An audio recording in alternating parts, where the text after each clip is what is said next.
What is the core of your business that excites you the most? Sometimes it's no longer about making profit. It's about keeping relationship. Giving back to the society is part of fulfillment.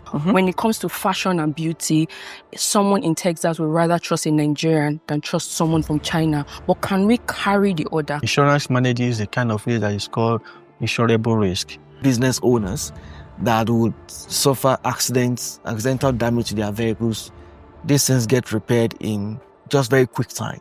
Somebody said insurance is in case shit happens. But there was a car I owned before.